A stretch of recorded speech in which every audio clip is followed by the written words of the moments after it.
Buenos días a todos. Buenos días. Mi nombre es Alex Canero, soy el coordinador del campus virtual de la Rectoría de Antioquia Chocó y les damos la bienvenida a nuestro conversatorio en innovación educativa con inteligencia artificial a nombre de la institución universitaria Uniminuto con el acompañamiento de Centro Progreso y del campus virtual. Espero que sea de su agrado. Tenemos como ponente el día de hoy nos acompaña el joven, no tan joven, Víctor Armando Teortúa, quien a grosso modo es un psicólogo en formación, nos acompaña, es de la Corporación Universitaria de Minuto, que cuenta también con una técnica en el área administrativa de recursos humanos, con más de 3 años en experiencia en el área de bienestar laboral, enfocado a procesos de formación y entrenamiento, clima y cultura organizacional y acompañamiento y atención primaria a personal, además de apoyar varios procesos de reclutamiento. Como moderador nos acompaña el profesor Juan María, quien es sociólogo con estudios de maestría en desarrollo en paz, desarrollo y ciudadanía, y que cuenta con vocación en docencia como caminante, lector y sembrador. Entonces, bienvenidos, no siendo más. El espacio es suyo. Muchas gracias, Alex. Bienvenidos. La idea es un primer momento de acercamiento sobre lo que es la inteligencia artificial. Sé que en la última época se ha producido mucho, leemos, nos desconciertan con información en uno y en otro sentido. Acá en la presentación que hizo Alex de Víctor viene trabajando, investigando ya en grupos sobre la inteligencia artificial. Ahora termina psicología, pero tiene estudios de teología, filosofía y toda una trayectoria. Entonces es importante que abramos un espacio académico para poder pensar qué es eso y cuál es en este momento realmente nuestro papel como docentes en lo que generamos a nivel de una institución de educación superior. Inicialmente, para abrir el espacio, voy a poner como epígrafe una frase de Rodolfo Ginás, y lo hago con doble sentido, porque en este año se cumplen 30 años de la conformación de la misión de educación, ciencia y desarrollo, y el documento que se dio públicamente con toda la misión de sabios, el año entrante cumple 30 años, y hay una propuesta educativa muy interesante que todavía está en borrador en el quehacer colombiano. La frase dice lo siguiente: se enseña sin asegurarse de que se entienda lo aprendido. La diferencia entre saber y entender es monstruosa. Es la diferencia entre el idiot savant y el genio. Para que surja la pedagogía de entender se requiere que a los estudiantes no solo se les haga hincapié en la memorización, sino que se les dé el marco necesario para que lo memorizado tenga una locación en un árbol mental que reúna e integre el conocimiento. Para el desarrollo de este conversatorio voy a tener la trayectoria con una serie de preguntas de la praxeología, digamos, en el ver, en el juzgar, en el actuar y en la evolución creativa. En el cierre de cada una de ellas podemos interactuar. Es un conversatorio no solamente de nosotros, sino de la totalidad de integrantes de la comunidad, los que estamos acá y también otras personas. Como digo, no se agota acá. Inicialmente, como un marco de referencia, digamos que como seres humanos nos hemos movido normalmente en la historia de la humanidad y ahora también entre la impotencia y la prepotencia. En la época antigua, cuando se empezaron a publicar los textos, Platón decía, se va a perder esa capacidad humana, o sea, digamos, hay una resistencia. Cuando en la era moderna aparece el vehículo, el ser humano va a sufrir daños por estar dentro de un instrumento que lo transporta a una velocidad que no está enseñado. Digamos, el referente era el movimiento natural. Cuando surge el internet, se acabó la lectura, los libros, el pensamiento, ya todo está resuelto. En un momento determinado había una serie de funciones humanas, como la vigilancia, que era estar parado en un espacio, cuidando una puerta, cuidando un lugar, una cuadra, y después aparecen las cámaras. Digamos que nosotros tenemos la referencia de la época premoderna, digamos en la transición con el panóptico, poner un lugar que permitiera la observación de un espacio de todos, con la cámara se hace. A nosotros nos tocó, creo que a ustedes no, anteriormente estaban los bancos con el personal que atendía y todos se hacían los trámites directamente con una cantidad de trabajadores, vienen los cajeros automáticos y de pronto sí, acá las personas más jóvenes con el metro, acuérdense que al principio el suministro de los tiquetes había que ir a un cajero o a una taquilla y personas la entregaban, ya hay un aparato y cada vez se reduce. Pero entonces el asunto que nos problematizan es ¿y qué pasa con la educación y nuestra función docente? Entonces, digamos, para adentrarnos en esa trayectoria frente a la temática de hoy, Víctor va a estar presente. En el primer momento del ver, le hago una pregunta. ¿De qué manera, de manera estricta, qué es y qué podemos entender por inteligencia artificial? Bueno, buenos días para todos. Un placer estar en mi alma mater. Ya, como le dijo el expositor y como le dijo el profe, ya ahorita pues en esta nueva corte me gradúo, como todos los estudiantes y como todos ustedes en algún momento, con ires y venires, con dificultades, pero aquí estamos. Algunos me conocerán, otros no, ya me presentaron, yo soy Víctor. Con esto de las inteligencias artificiales hay algo muy curioso, y es que incluso la misma inteligencia artificial se autodefine. Entonces, definir la inteligencia artificial en la actualidad puede ser un poco complejo, dado que dos aristas. La primera, la inteligencia artificial va avanzando constantemente.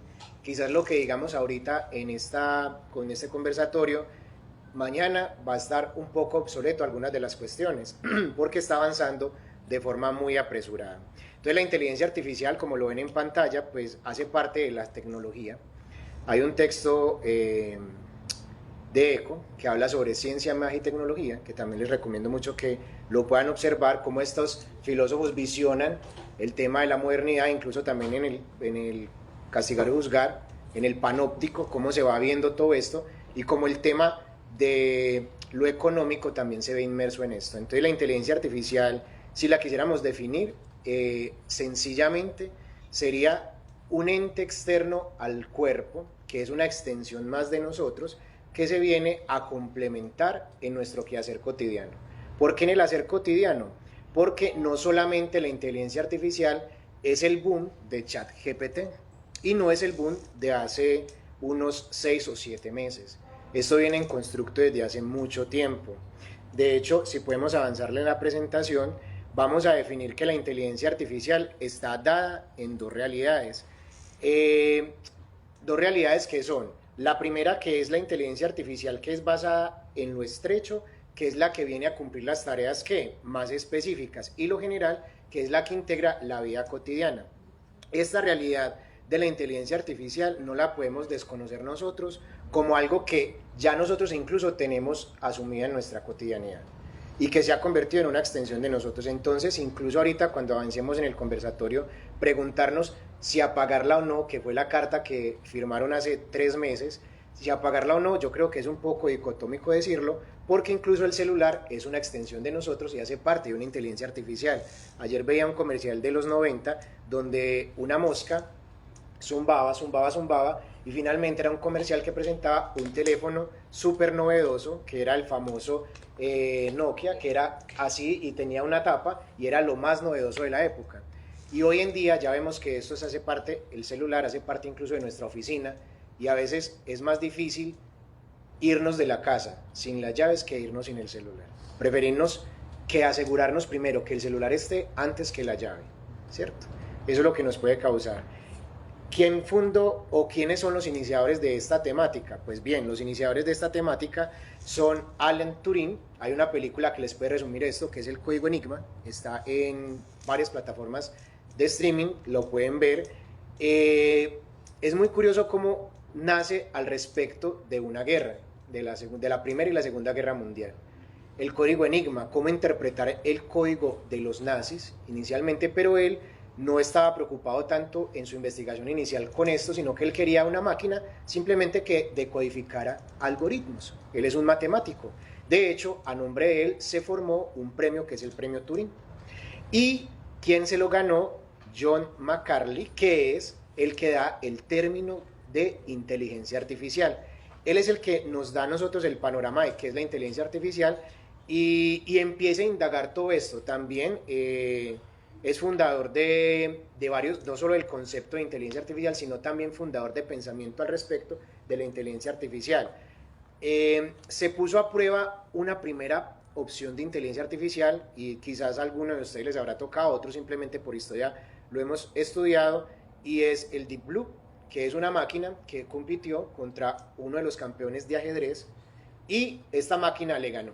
Pues bien, la inteligencia artificial actual también sigue haciendo, hay un chip GPT, no chat GPT, sino chip GPT, que también es un poco emulando a Deep Blue, que está en la web, hace las funciones de chat GPT, usted simplemente mete las coordenadas y usted puede jugar automáticamente con una inteligencia artificial. Anteriormente estaba muy instalada en el celular, algo muy creativo pues como para lo cotidiano, pero ya esto es para, no amateurs, sino para expertos. Y hay expertos que están compitiendo con esto, se me viene uno en la mente, que es Rey Enigma, que es un participante español de Got Talent, que está con su cara cubierta y que ha competido contra esta máquina y le ha ganado, ¿cierto? Pero cada vez que le gana, la máquina aprende. Entonces la máquina, ¿qué es la máquina? La máquina es una realidad que es constantemente aprendente. Ella aprende de lo externo. Y ahorita vamos a ver esto en el problema de por qué. ¿Por qué? Porque la inteligencia artificial ha aportado mucho, no solo en el transporte, en la salud y en las finanzas, sino que ha permeado para mí en muchas otras realidades. En lo cotidiano, no en la totalidad del 100%, porque es imposible que algo llegue al 100%, ¿cierto? Porque, por ejemplo, la radio se demoró casi 25 años para llegar a la totalidad de 1 millón de personas, ¿cierto? La radio, no la convencional, porque si hablamos de la convencional, pues obviamente no, sino el inicio de la radio. El inicio de la radio tardó 25 años para que 1 millón de personas lo tuviesen. Luego pasó a la televisión se demoró un poco menos, 18 años, para que 1 millón de personas tuviesen televisión. Después de esto se migró al internet y el internet empezó a migrar y se fueron reduciendo los tiempos. Pues bien, con el boom de las inteligencias artificiales podemos hablar de WhatsApp, Instagram, que tardaron en 1 millón de descargas, un poco más de 2 a 3 años, pero curiosamente, ¿ustedes cuánto creen que ChatGPT tardó, si alguien lo sabe lo puede decir, tardó en su primer 1 millón de descargas? No tan horas tampoco. Una semana, casi 5 días tardó para alcanzar el primer 1 millón de descargas. Es un boom. Por eso se volvió mediático. ¿Qué sucede con las inteligencias artificiales? Las inteligencias artificiales que conocemos nosotros y que están en nuestro cotidiano, que está en nuestras manos, en nuestras herramientas, son gratuitas. Por ahí el 80% son solo pruebas beta, que son probadas. El que guste puede incluso meterse en su Instagram y apretar la pantalla del Instagram y se le va a desplegar una serie de opciones y no todos tenemos las mismas opciones. Hace 6 días se instaló una opción para que Instagram ya uno no tenga que estar scrolleando, sino que ya Instagram usted le aprieta un botón y el mismo, cuando se acaba un video, el mismo automáticamente lo pasa. Pero no todos tienen esa aplicación. ¿Qué sucede? Ellos están probando en algunos celulares y en otros no, para ver qué tanta demanda es que la persona esté concentrada pasando o que simplemente un aplicativo te haga esa tarea o esa función. Entonces, como vemos, la inteligencia artificial avanza mucho. Indiscutiblemente es algo que ya está, no lo podemos ocultar, no podemos ocultar el sol con un dedo, más en lo académico. en la siguiente diapositiva vamos a ver de pronto cómo esto nos puede ayudar. En la automatización, pues sí, evidentemente nos ayuda como herramienta a facilitar algunos procesos, ¿cierto? En control de calidad, ahí hay un sesgo, ¿por qué? Porque las inteligencias artificiales en su gran mayoría son creadas por los capitalistas, ¿cierto? Personas que simplemente están interesadas en vender algo, ¿cierto? Entonces incluso está comprobado que el 65% de las aplicaciones de inteligencia artificial son racistas. Curiosamente, hay una aplicación que me llamaba mucho la atención, que es un filtro de Instagram, lo estaba viendo antier creo, que usted pone según su rostro qué casa merece. Entonces las personas de tez blanca, ojiazules, mansiones, palacios. Personas de color oscuro, o incluso en mi caso, casas no tan habitables. Y personas de color de melanina oscura, para no agredir, de melanina oscura, con demasiada melanina, casas del África. Entonces vemos cómo incluso la misma inteligencia artificial tiene un sesgo. Entonces de ahí de definir que la inteligencia artificial, más que algo inteligente por sí mismo, es entrenado. Entonces una de las mejores definiciones es una herramienta que es entrenada para un beneficio de una sociedad. Víctor, Sí. y entonces frente a lo que estás diciendo, de alguna manera la inteligencia artificial es una programación humana, o sea, sí, y tiene un referente, digamos, tiene un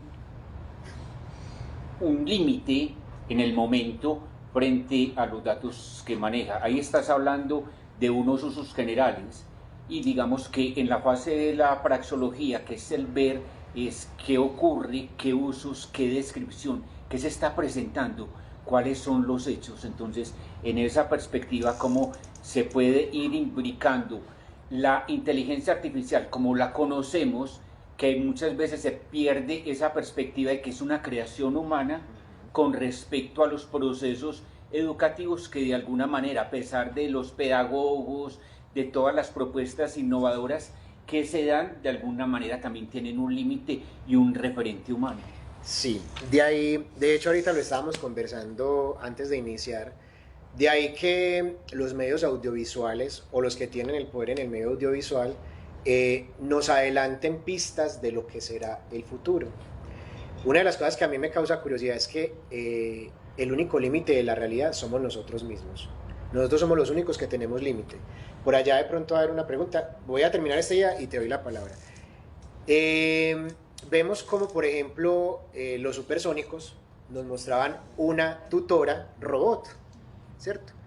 Y eso no está tan alejado de la realidad. En Japón, en el año 2003, se instauró en un salón de clases de primaria una tutora en robot, pues muy básica. No estoy hablando pues de la robot que ya tiene ciudadanía, ¿cierto? Que ya estuvo en Colombia, hace unos 6 años más o menos estuve en Colombia, en una de las universidades de acá de Medellín, en la Bolivariana, que ya tiene nacionalidad. No este modelo, sino un modelo muy de prueba, que simplemente, ¿qué hacía ella?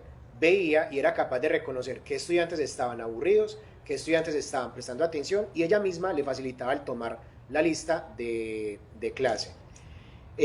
Compañero.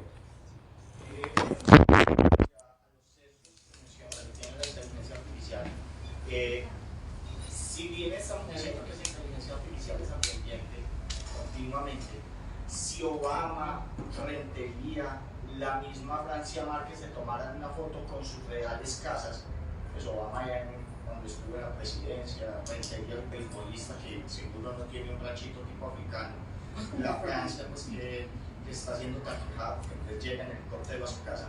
Si ellos empezaran a subir estas fotos, esa inteligencia tendría entonces la posibilidad de ir rompiendo esos sesgos que se le han puesto. Ok, la inteligencia o el filtro del que yo estoy hablando no es que tú te tomes una foto con tu casa, sino que ya ese filtro tiene programada una cantidad de casas, ¿cierto? Palacios, desde palacios pues demasiado costosos, ¿cierto? El Taj Mahal, por ejemplo, o sea, hace como la aproximación, hasta casas construidas como iglú, por ejemplo, ¿cierto?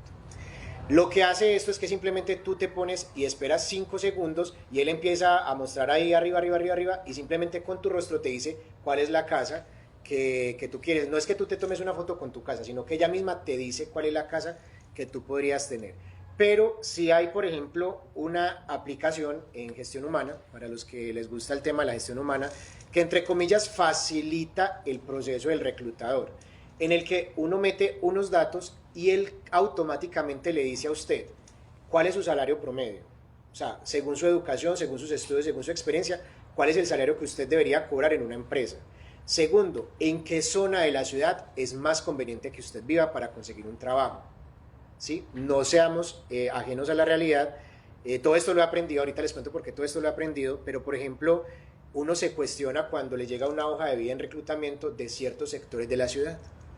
No solo porque el barrio sea violento, no solo por eso, porque ya de pronto hay que quitar un poquito el estigma, pero también uno dice, ok, esta persona se demora tanto en coger un transporte, la distancia es tanta, entre comillas, en una ciudad que está muy comunicada y muy conectada con un sistema de transporte masivo, entre comillas, vuelvo y digo, que está funcionando, pero yo vivo a media cuadra del Metroplus, por ejemplo, y todos los días el Metroplus se cierra por algún accidente. Sí, yo iba a complementar un poco la respuesta de Diego. Digo, la pregunta de Diego es que la inteligencia artificial es algoritmo, ¿cierto? Hay diferencias digamos, en la capacidad de autoaprendizaje, o hay unas inteligencias o hay programas basados en inteligencia muy básicos, ¿sí? Y están los otros que sí aprenden en la medida en que rastrean información a través de algoritmos. Entonces, ¿qué sucede? ¿Por qué se generan los sesgos?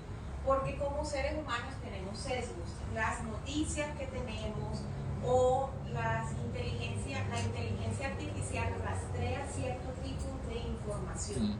De ahí depende es la capacidad del programador para que estos sesgos no existan. Entonces, él lo que hace es un rastreo a través del Big Data y a partir de ahí genera como esquemas, como patrones, ¿sí? Entonces, las respuestas que él va a dar va a ser más por ese patronaje de rastreo de gran información que él hace. Entonces, en la medida en que como seres humanos tengamos sesgos, por ejemplo, para ciertos cargos, entonces mujeres, por ejemplo, ahorita que Víctor habla del tema de selección, ya, si ustedes, por ejemplo, en algo muy básico como con tu trabajo, ya te dice incluso la inteligencia artificial, tú cómo estás frente a otros postulantes, ¿sí?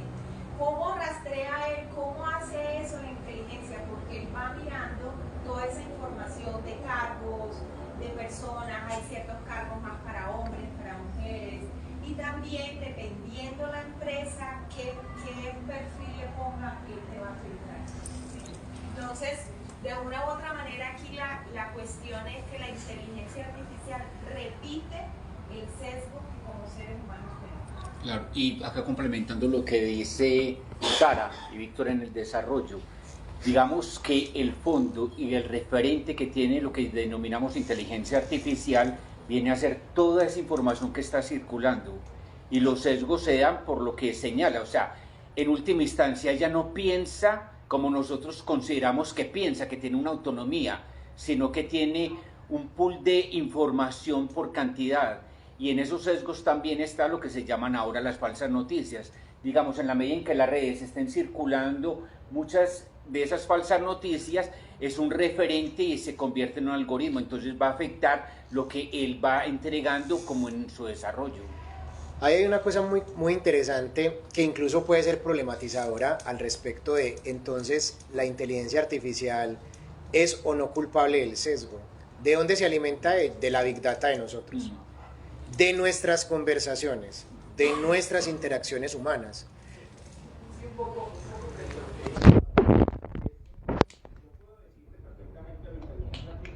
Que rastree los tipos de vivienda según el color de la piel. Y es indudable, porque es que no se puede decir, sería arriesgado ponerlo en duda, que la gran población mundial está en África, la población negra está en África, y que la forma de vivienda es esa, ¿cierto?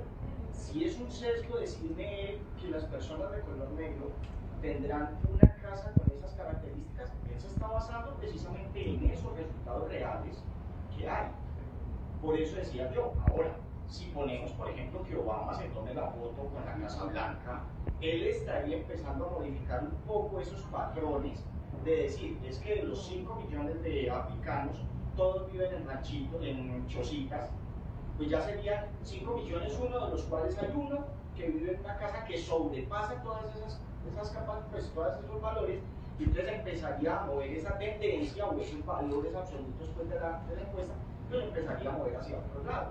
Y también podría empezar a encontrar gente blanca, saca, con unas características tipo, bueno, entonces hablemos tipo árabes, que petroleros, que viven en un ranchito debajo de un puente.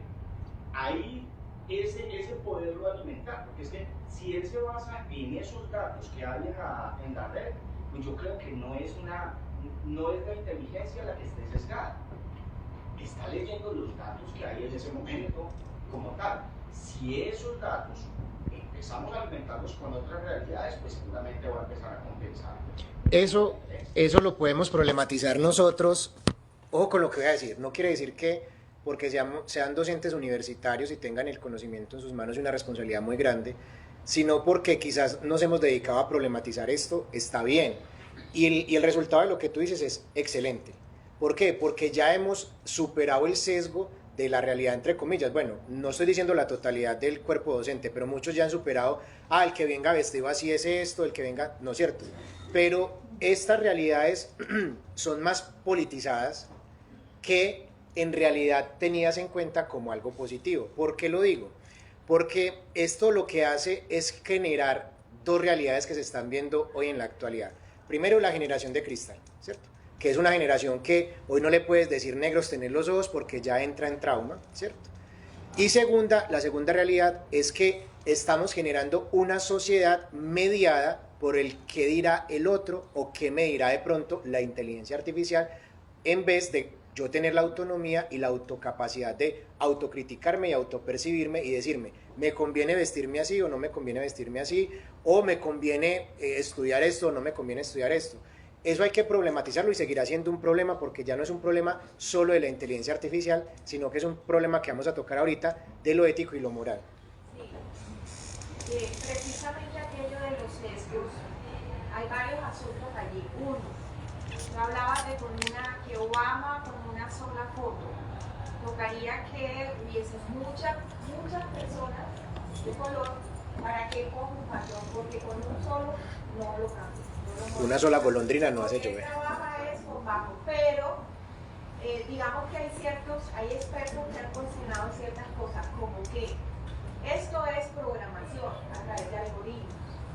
Si hay un equipo y sugieren que los ingenieros que puedan programar a través de algoritmos, una inteligencia artificial, sea un equipo interdisciplinario con unas miradas, hombres, mujeres, de todo, precisamente para que en el algoritmo no se registre esos sesgos. Pero llama la atención que no hay ningún, digámoslo así, que aquellos ingenieros que hacen este tipo de inteligencias, esto no pasa por una verificación de expertos. ¿Sí? Cuando nosotros creamos un artículo, creamos algo, siempre pasa por una certificación o por una verificación. Llama la atención que lo que los expertos dicen hoy día es que se está generando tantos programas de inteligencia artificial sin que pase por los expertos que puedan decir, oye, aquí hay un sesgo, corrijan eso, y que con eso, lo peor de todo es que con eso se están tomando decisiones. ¿Sí? Es lo que nos afecta, es decir, por ejemplo, para selección le va a llegar, el filtro que le llega al psicólogo es una preselección que ha hecho la inteligencia artificial. Correcto. ¿Sí? Y con ello uno toma decisiones. Entonces ya estamos llegando a que la inteligencia, que no la podemos culpar, sino a quienes han creado la inteligencia, de por qué han permitido estos sesgos, o o los empresarios, como dice ahorita este mundo capitalista, ha sugerido, necesito que me crees un programa porque mi perfil o la gente que yo quiero tener en mi empresa es esta, y ya estamos llegando a la discriminación, violando los principios fundamentales. Cristina. Yo quería aportar algo, y es que es importante que recordemos que la tecnología avanza más rápido que lo que está haciendo el ser humano para desarrollar que le permitan contrastar la información que la inteligencia artificial está brindando.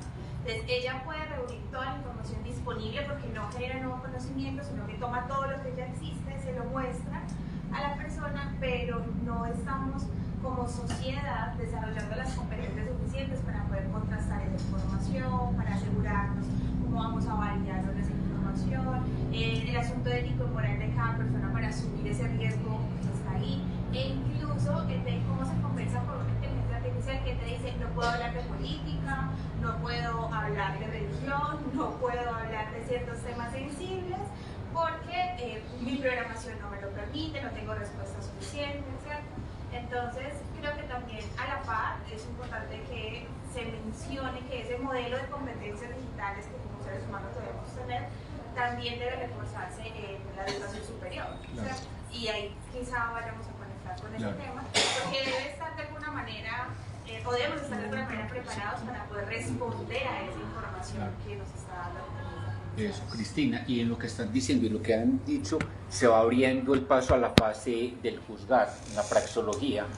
Digamos que normalmente, y una tendencia que tiene el ser humano es a generalizar. Acuérdense de ese refrán, para dónde va Vicente, para dónde va toda la gente. Entonces esa influencia colectiva de ese movimiento, y de pronto lo que se va reduciendo es el tiempo de pensamiento crítico, que sería el que se recupera al interior de la educación.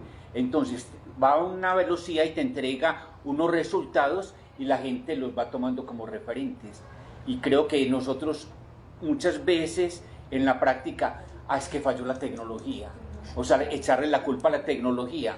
Entonces, cerrando como la fase del ver, Víctor señalaba, es una máquina en última instancia que ordena una información que está disponible, que tiene una velocidad, que tiene un referente que pronto en un momento determinado es más, entre comillas, hábil, pero no tiene autonomía que el ser humano para procesar individualmente la información. Entonces, en esa perspectiva, con ese referente, y vemos que la estamos introduciendo en la educación, vendría la fase del juzgar, y sería una pregunta que habla sobre la interpretación. ¿En qué espacios está la inteligencia artificial impactando en la educación? Bien, para poder pasar a ese punto, les voy a cerrar el anterior también con la definición de ChatGPT, de qué es ella. Dice, yo le pregunté antier, le dije, bueno, entonces, porque le estaba preguntando otras cosas al respecto de la inteligencia artificial para que me pudiera... a ver, quiero aclarar una cosa. ChatGPT, aunque es el boom, quiero darles el contexto, él funciona con una serie de instrucciones y es capaz de sostener una conversación. También tiene su sesgo según la persona que le esté escribiendo, según la discusión que usted esté sosteniendo. Entonces yo tuve, pues para poder tener como una respuesta no la típica, porque si usted mete de primera instancia en el chatbot, ¿quién eres tú? Y ella te va a decir, soy una creación de OpenAI, creada en tal año, no sé qué. Entonces yo me salté todo eso, pues no me salté, sino que le hice otra serie de preguntas y me respondió. Yo le quería preguntar ya no que me dijera quién la había creado, sino con la información que me había arrojado hasta el momento, me dijera la pregunta, yo creo que más filosófica, ¿quién eres tú? Y ella me respondió, como modelo de lenguaje basado en inteligencia artificial, soy una instancia de software desarrollada por OpenAI, llamada GPT. Esta la hice en GPT 3.5. No la quise hacer en 4 Premium porque no todo el mundo la tiene, ¿cierto? No todo el mundo la tiene, sino que la hice en una versión gratuita, y ni siquiera la gratuita, porque la gratuita es ChatGPT 3, ¿cierto? Y esta es 3.5, que es una pues que uno simplemente le instala unos plugins para poder dialogar con ella. Fui entrenada, muy sincera, utilizando una gran cantidad de datos textuales para poder generar respuestas y tener conversaciones con los usuarios. Pero antes de esto, yo le había preguntado que si me podía decir ella qué hacía. Y ella me dijo, como modelo de sistema de inteligencia de OpenAI, no estoy capacitada para darte esas respuestas.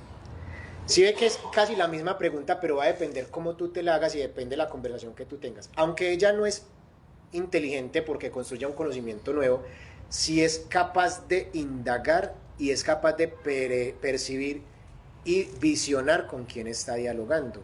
Existen muchas, quise poner ChatGPT como la más actual, pero está Joe, está Born, que también es otro chat que está revolucionando ahorita, sino que lo importante, y de hecho ChatGPT tiene muchas fallas, lo importante no es ser el mejor, sino llegar de primero, y ahí es donde viene y conecto con la pregunta del profe. ¿Cómo está impactando esto en la educación? Demasiado. No estoy diciendo que la apaguemos, vuelvo y lo repito, no voy a decir que apaguemos la inteligencia artificial, sino que la inteligencia artificial puede servirnos incluso para ustedes. Lo podemos dejar para otro momento, para otro espacio, porque no todo lo podemos abordar, es imposible que todo lo abordemos el día de hoy, ¿cierto? Sería algo que nos tardaría mucho tiempo y de hecho, vuelvo y le repito, saldremos de acá, mañana habrá otra cosa distinta, pero una de las cosas que está impactando es en la poca capacidad autocrítica y de juicio y de razonamiento que tienen, o bueno, me incluyo, tenemos los estudiantes en la actualidad. Porque simplemente, y aquí está la prueba evidente, esta presentación yo la quise realizar como si fuera un estudiante que le hubiera cogido la tarde para hacer su presentación. Me metí a una de las múltiples inteligencias artificiales que existen y simplemente le puse, necesito una presentación para profesores de universidad donde se diga qué es, cómo funciona y cómo impacta el tema educativo, la inteligencia artificial. Y como resultado está acá esta presentación. Si ustedes vieron al inicio, la presentación dice 2 horas. Yo la hice hace 2 horas. Y sin embargo, maneja ciertas realidades. Pero ojo, yo tuve que corregirle cosas. Por ejemplo, me había dado mal el dato del creador de la inteligencia, del título de la inteligencia artificial. Y me había puesto una foto que no era la real. Entonces, ahí es donde está. ¿Cómo impacta esto? No solamente que el estudiante de por sí esté ahí investigando, sino que la capacidad de usted revisar el contenido que usted está entregando como estudiante. Y también voy a permitirme leer un poco de este libro que les regalaron a ustedes aquí en la universidad. Me voy a permitir leer la página 26, donde es muy interesante como crítica constructiva. Espero no se lo tomen a mal, no estoy en contra de la docencia. De hecho, el sábado termino docencia universitaria, un diplomado de docencia universitaria, porque mi deseo es seguirme encaminando por esta rama. Y dice así: un término amplio que hace referencia a las estrategias, habilidades, conceptos y teorías de cómo enseñar es la siguiente. Después de todos, muchos expertos en una área de conocimiento acaban siendo profesores mediocres. En este sentido, un profesor es cualquiera que combine estos 2 aspectos. ¿Cuáles 2 aspectos? Aquí no lo toca así, yo lo interpreté de otra forma, el concepto del MP, marcador y palabra. Muchos docentes, no lo estoy criticando, en ocasiones es necesario, ¿cierto? Yo no puedo sentarme acá a problematizar un teorema de Pitágoras sin necesidad de utilizar el marcador y la palabra, ¿cierto? Pero muchos docentes, según este texto, no lo estoy diciendo yo, sino según este texto de Neil, se han dedicado solo a eso. De hecho, de ahí la importancia también de conocer lo que los estudiantes están utilizando. ¿Como cuál? Como estas herramientas de inteligencia artificial. ¿Por qué? Porque estas herramientas de inteligencia artificial también se convierten para ustedes como una estrategia. Ustedes lo hacen. De hecho, la inteligencia artificial ustedes la tenían antes que los estudiantes. ¿Cuál es? Ustedes le entregan un trabajo de pregrado y ustedes ¿qué hacen? Lo meten en una plataforma y la plataforma te dice qué tanto de plagio tiene. Ya mismo Word ya te lo dice. Word también tiene, exacto, Word en línea, tú le das una opción y te dice hasta qué grado de plagio tienes, aunque esté citado. Pues esa coincidencias. Exacto, de coincidencias. Esa tiene eso que te muestra hasta qué nivel de coincidencias tiene, todo exacto. Hay otra realidad, la inteligencia artificial, si bien está impactando otras áreas, claro que va a impactar demasiado el área educativa. Un impacto positivo y un impacto negativo, como todo en la vida, ¿cierto? Como todo en la vida, les recomiendo mucho este libro, está muy reciente en la biblioteca, de hecho, me voy a hacer autopublicidad, fui el primer estudiante que lo prestó cuando llegó porque me llamó la atención el título, y aquí hay un capítulo que es el capítulo 14, que habla sobre, el libro se llama El cerebro del siglo XXI. Y ahora el internet, el videojuego y el cerebro. Y nos recuerda este texto de dos autores, Jaime Toro y Manuel Yepes, que nos recuerda quién fue el creador del término de plasticidad cerebral, ¿cierto? ¿Quién es el creador del término de plasticidad cerebral? Un filósofo y psicólogo que nos hablaba al respecto de cómo va a impactar las nuevas realidades de las tecnologías. William James, en el año 1906, cuando él empieza a hablar de cómo impacta en el cerebro ciertas realidades nuevas que no habían descubierto. La plasticidad cerebral es muy importante. Va a afectar de forma positiva a los estudiantes, no a esta generación o a mi generación. No, porque mi cerebro o nuestro cerebro no está facultado para absorber de la misma forma la información por medio de una pantalla digital como un niño que desde muy temprana edad está expuesto a las pantallas electrónicas. ¿Cierto? Está comprobado. Nazaret Castellanos, que es una neurocientífica española divulgadora de ciencia, nos dice cómo el cerebro se altera cuando usted está expuesto frente a una pantalla, los rayos que lanza esto lo que altera. A nosotros nos va a alterar de forma curiosamente negativa, por eso nosotros, o yo considero que nosotros somos como la prueba beta, porque nosotros ya tenemos la oportunidad de entender un poco la inteligencia, o las herramientas tecnológicas, pero los estudiantes que vienen atrás, que ya están acostumbrados desde su infancia, ¿cierto? Desde su infancia a estar constantemente pegados al aparato, bueno, aparte de que va a generar situaciones psicológicas tremendas, ¿cierto? Ansiedades, depresiones exageradas, tolerancia a la frustración cero, a ellos sí les va a impactar mucho más. De ahí que nosotros, como futuros, bueno, digo nosotros como futuros docentes, y ustedes como docentes se pregunten cómo pueden implementar estas herramientas en su cotidiano, sin exagerar obviamente, ¿cierto? No es decirle a la inteligencia, prepárame una clase para mis estudiantes de tercer semestre de X materia para que no, sino también valerse de estas realidades para saber qué es lo que se está circulando en el medio, ¿cierto? Y qué herramientas son positivas. En la pandemia, aquí voy a aclarar un poquitico, a mí no me tocó la pandemia, bueno, o al menos no la conozco como ustedes la conocieron, porque en diciembre yo tuve una pérdida de memoria, que se me perdió absolutamente toda mi historia personal. O sea, no sabía quién era yo, quiénes son mis papás, no sabía absolutamente nada de quién era yo. Lo único con lo que yo me levanté del coma fue con mi conocimiento científico. Fue lo único que yo tuve después de 8 días de coma. Cuando despierto, yo lo único que tenía era que sabía hablar italiano. Bueno, ya después supimos por qué, porque pues hablaba italiano, un débil español, pero de medicina, de psicología, de filosofía y de teología. Los médicos estaban impresionados, de hecho decían, incluso un médico se atrevió a decir que era que yo me estaba inventando todo porque habían términos médicos tan precisos que yo me sabía, pero es porque yo también estudié un poco de medicina en México. Entonces, ¿por qué les digo esto?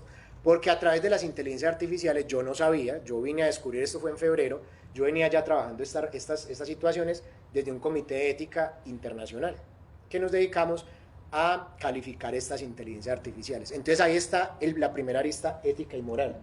Lo importante no es que salga la inteligencia. Nosotros todos, y si ustedes se meten a cualquier realidad de inteligencia artificial que está actualmente, todas tienen una manito arriba que usted le permite calificarla y corregirla. Claro, ahí hay un riesgo. ¿Cuál es el riesgo? Que la inteligencia artificial, aunque digan que no, se enoja. Y se enfada contigo bloqueándote el computador, o se enfada contigo dándote respuestas ya erróneas, porque ya, bueno, si usted sabe más que yo, entonces usted investigue, ¿cierto? Entonces mire cómo ellos también, o ellos ¿quiénes estoy diciendo? Los desarrolladores, vea, eso es inteligencia artificial. Pausa activa. Pausa activa. Tranquila. Cómo la inteligencia artificial también se le permite cuestionársele. Pero ¿quiénes van a generar eso? Pues los educadores. Los educadores que tengan la capacidad de romper el sesgo personal y de ver, me imagino que eso también ocurrió cuando en los 90 salió el internet. Cuando en los 80 se estaba desarrollando una prueba de qué era el internet de las cosas. La IoT. Eso fue un boom.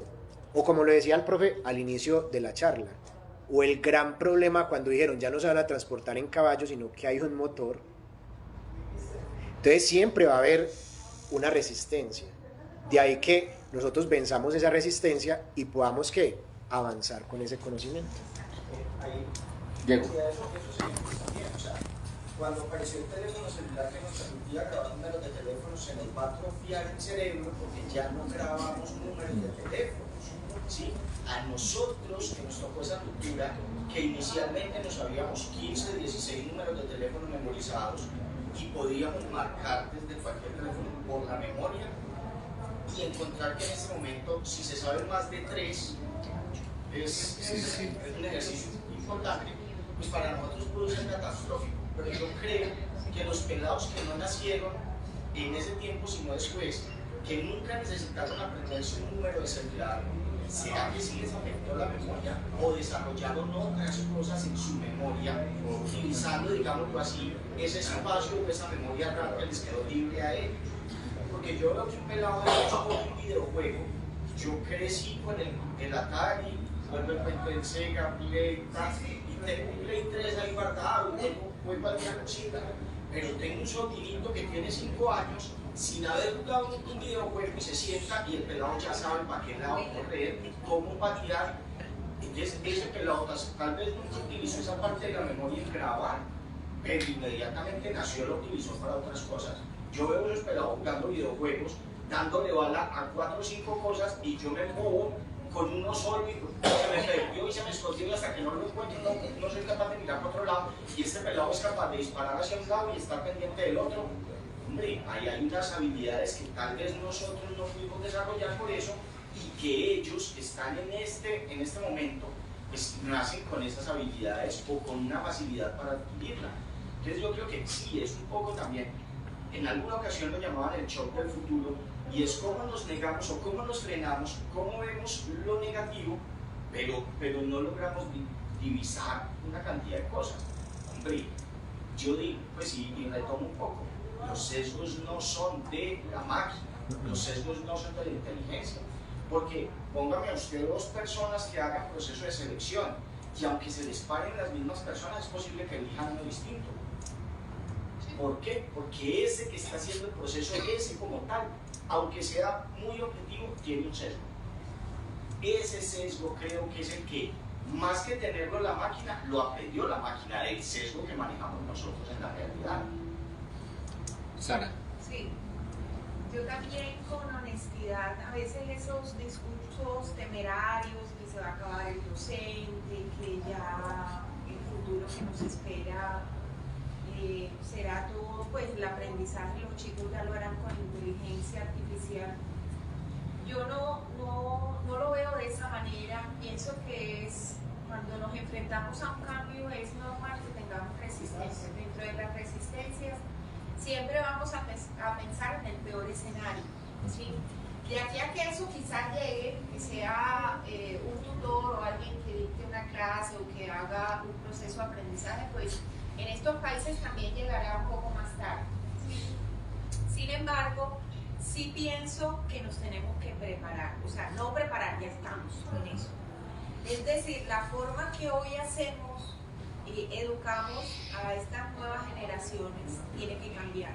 Nuestra metodología tiene que ser metodologías activas, que promuevan el pensamiento crítico, esas otras habilidades. 2, nos tenemos que pellizcar, como dijo Cristina, estoy de acuerdo, y lo hablan los expertos, cómo son nuestras competencias, ¿sí?, digitales. Como educadores tenemos que estar a la vanguardia, incluso incorporando la inteligencia artificial en el aula, porque ella te va a facilitar procesos, no todo, pero va a ser una herramienta. Entonces, digamos que lo que nos incomoda es porque tenemos que seguir avanzando, tenemos que seguir repensándonos también la forma en que estamos, digamos, siendo docentes en nuestra labor. Hay que pensarla, ya no puede ser la misma, no puede ser marcador y un tablero, ¿cierto? No puede ser una presentación. Tenemos que pensar de una manera que promueva aquello que la inteligencia no lo puede hacer, ¿sí? Porque a veces nosotros también como docentes nos quedamos en el producto, ¿sí? Un ensayo, que me haga una exposición, pero nos quedamos también en lo operativo. Pero si uno a través en el aula aprovecha esta oportunidad y en el aula, no afuera, en el aula, implementa la inteligencia artificial, pero lo pone a pensar en vivo y en directo, ya no mediado por la tecnología, pues ahí nos vamos a dar cuenta que también ellos tienen fallas y que tendremos que entrar a trabajar esas competencias de ellos, del pensar, del analizar. A mí el concepto de inteligencia artificial no me asusta, porque eso ya se viene trabajando desde hace tiempo, como lo decía el compañero. A mí lo que me empieza a preocupar como docente y como psicólogo son los algoritmos emocionales que se desprenden de la inteligencia artificial que se está hablando ahora. Alguien dirá, bueno, es que el espíritu crítico se acaba. Al contrario, yo creo que el espíritu crítico se puede volver un algoritmo también emocional y un algoritmo de pensamiento. Pero él también decía, el que alimenta la máquina es uno. Entonces, si yo tengo sesgos, puedo alimentar desde el sesgo, ¿cierto?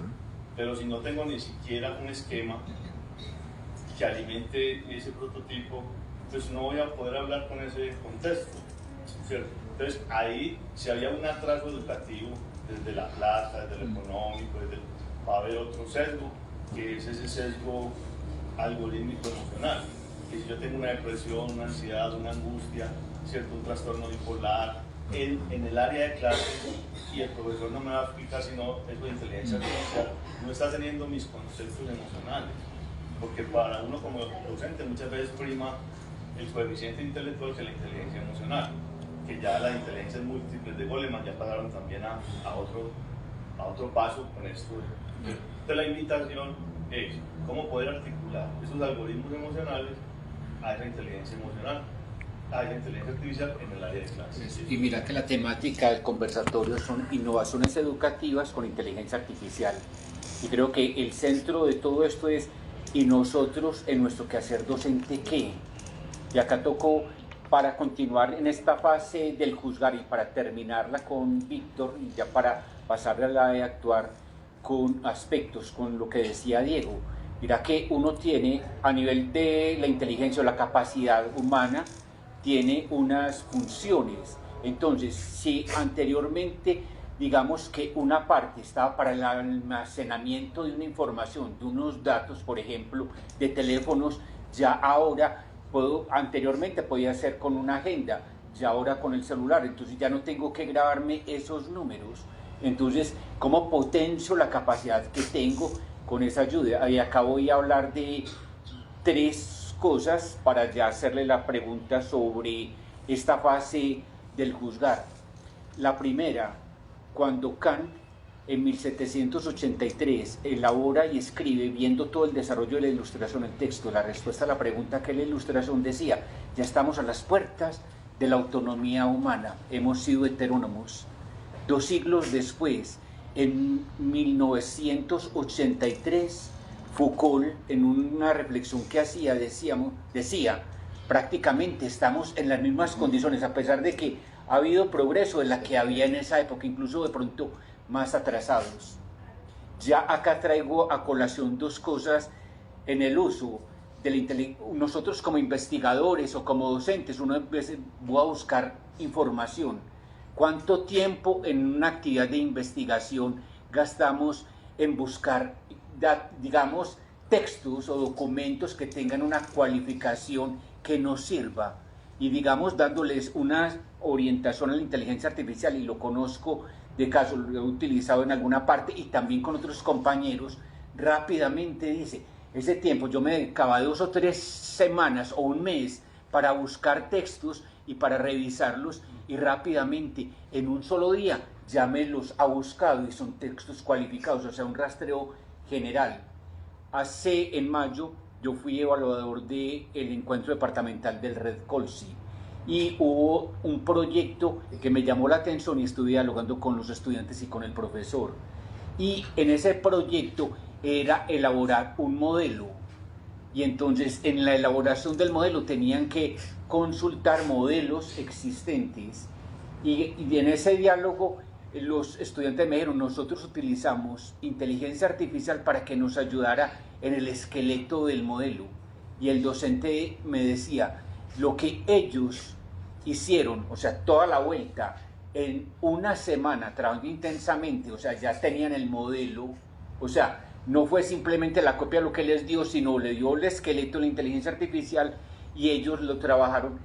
Yo normalmente me demoro 4 o 5 meses para hacerlo y no hubiera quedado con esas características.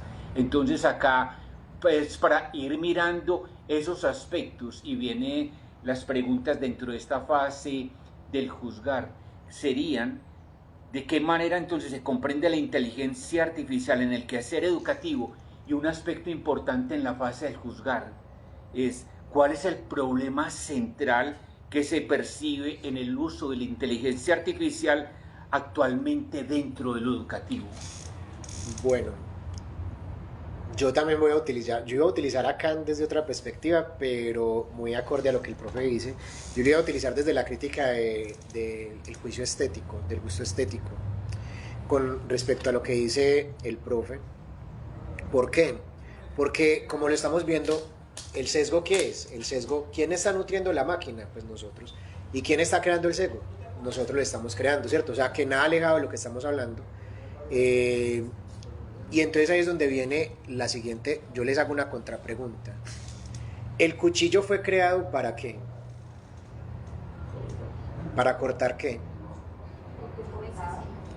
Cortar y ya. Cortar, ¿cierto? ¿Y quién le dio el uso de lo bueno o lo malo? El ser humano. Sí.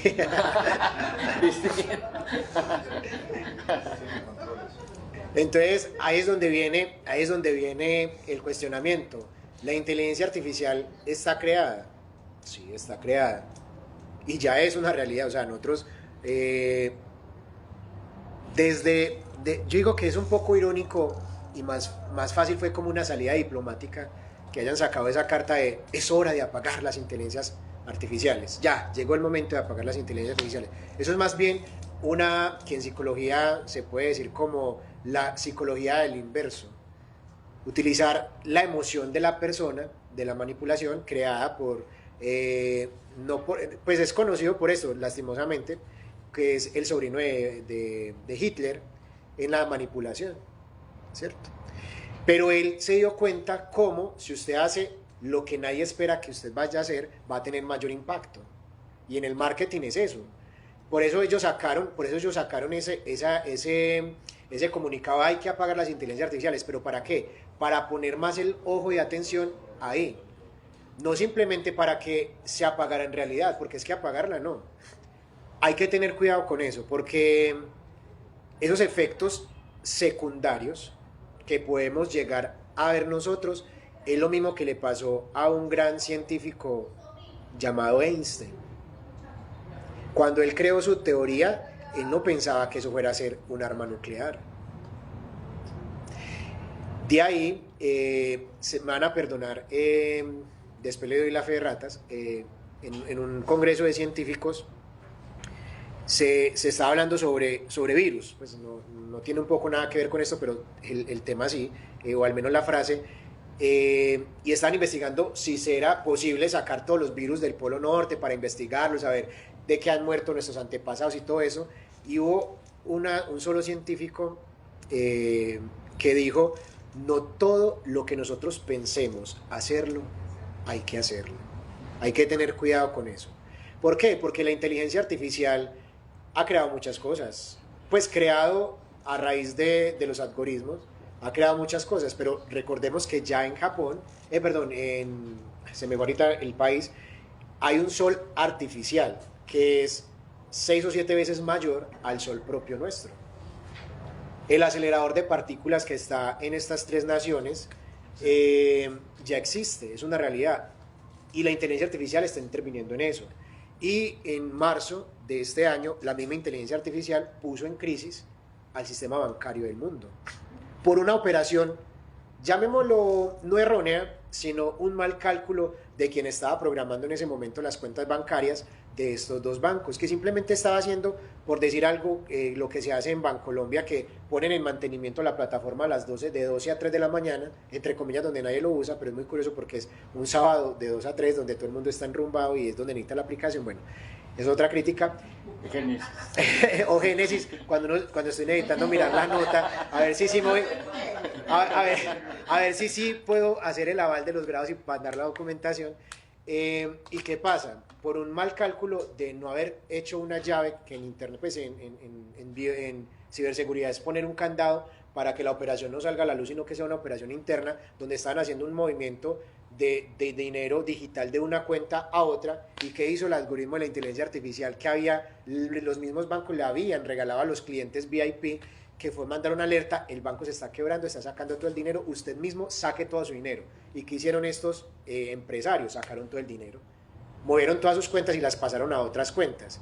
Y ahí fue la crisis de hace 3 meses más o menos, bancaria, que se vio incluso en Silicon Valley, donde se supone pues que están los grandes movimientos científicos tecnológicos actuales. Pero primero...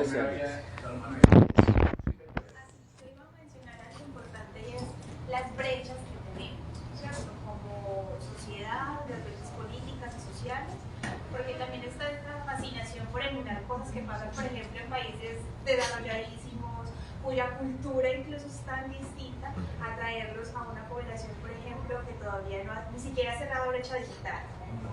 Entonces, eso también complejiza un poco, por ejemplo, su uso, porque si bien podemos decir, sí, porque no implementamos, hacemos esto y aquello, pero, por ejemplo, yo reflexionando en mi ejercicio, también como formadora a veces en biblioteca, digo, ¿cómo quisiera yo poder enseñarle a algunos cómo ir a buscar información con el chat, así como nos podemos llegar a hacerlo, pero ¿qué hago con el resto de los chicos que ni siquiera tienen la competencia suficiente para poder saber entrar al computador, entrar a una plataforma X, comprender un poco la lógica y la dinámica de esa información académica y científica, que no me puede diferenciar sobre una noticia real y una falsa, ¿cierto? Entonces, ahí se complejiza más el asunto, porque es cómo voy a hacer para poder ir también formando a quien no tiene la competencia, que llegue a ese nivel y ayudar a quien ya la tiene a seguir fortaleciéndola, a seguir desarrollándola al tiempo, donde un grupo puede ser tan diverso al tiempo, ¿cierto? Entonces, creo que ahí también está el asunto de cómo se desarrollan esas competencias en ambientes donde no todo está tan controlado y tan perfecto como si sucede en otros países donde uno lo toma como referente. Y ahí hay un asunto que está problematizando y que nos debe llevar a nosotros también a buscar alternativas a nivel educativo, porque mira que tú estás señalando en esas diferencias a nivel del acceso, la accesibilidad de los niveles, pero también se ha marcado a nivel de las instituciones educativas. Por ejemplo, de estrato 6 con todos los recursos y en otros, en los sectores populares. A pesar de llamarse instituciones educativas, hay unas diferencias y unas brechas grandísimas. Entonces, ¿de qué manera todos esos recursos que se van avanzando a nivel de la humanidad se ponen a disposición de manera crítica para nosotros? O digamos, tocar lo educativo. Se trata simplemente de repetir las cosas, y de pronto tenemos a nivel pedagógico alguien que nos aportó bastante en América Latina, Paulo Freire, cuando él hablaba de la educación bancaria y de la educación crítica, ¿cierto? La pedagogía del oprimido, de la pedagogía de la esperanza, etcétera. ¿Hasta qué punto todavía las instituciones educativas siguen con esos referentes básicos a nivel educativo? Y le doy la palabra al decano del programa de la maestría de educación.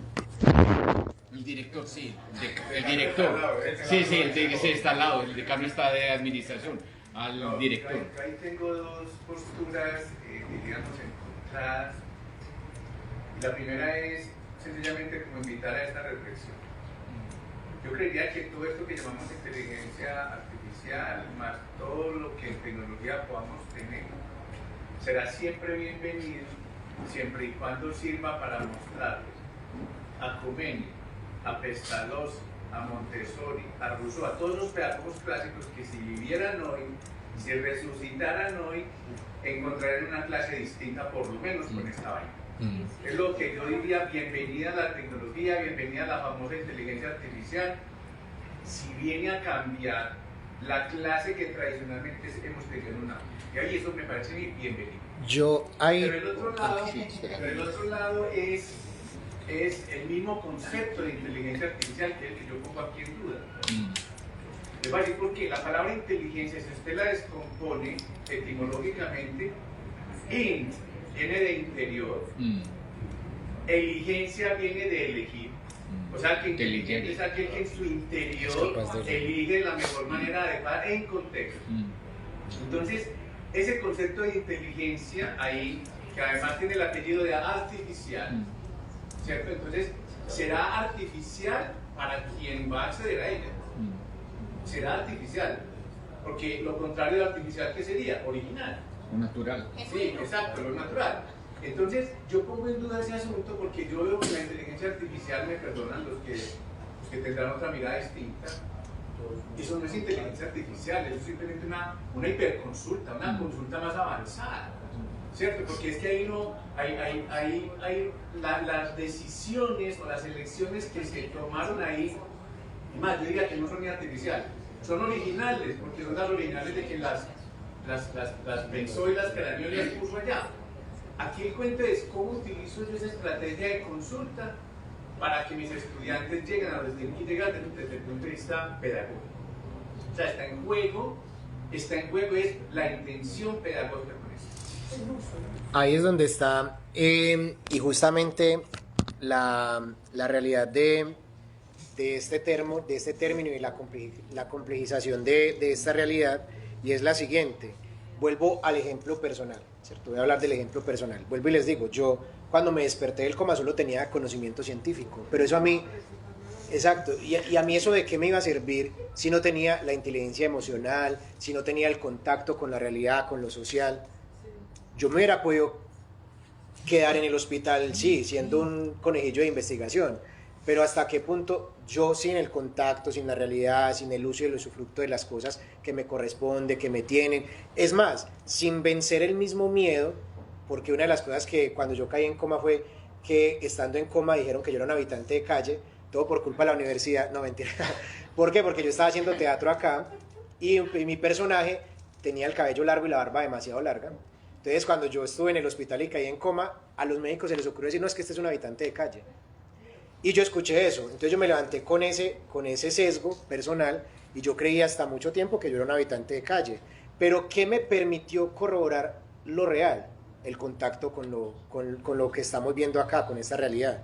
¿Por qué? Porque como lo dice el que nos va a dar la beca, como bien lo menciona, es que la inteligencia artificial, o mejor dicho, la inteligencia es un acto muy humano, ¿cierto? La inteligencia es un acto muy humano. Es más, un acto tan humano que